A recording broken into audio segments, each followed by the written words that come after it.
Алматы облысы Қарасай ауданы Жармұхамбет ауылы Жармұхамбет орта мектебінің 9-шы А сынып оқушысы Мейрамбай Сабина. Жамбыл Жабаев ұлы ақын, жырау жыршы. Ұлы жүз құрамындағы Шапырашты тайпасының екі руынан шыққан.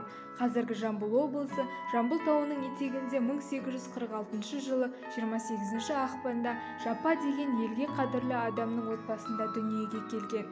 Жасынан өлең жырға қанып өсіп, Сүйінбай Аронұлы сияқты жыр даңғылынан тәлім тәрбие алды. Жамбыл Жабаев артықша туған азамат. Жігіт тіктің кезінде жігерлі болса ер болар. Тұрмаса жігіт сөзінде нәсілі оның кең болар. Қажырлы болса майданда халыққа сөзі ем болар. Ел үшін туған ерлердің алдарты дария кең болар. Бірлігі кетсе ағайын әркімдерге жем болар. Білімсіз болса жолдасың қылған қайыр сел болар. Артықша туған азамат халыққа үлкен бел болар. Серт адамды байлайды, ер жігіт серттен таймайды. Өршеленген кезеңде өлімді кім ойлайды?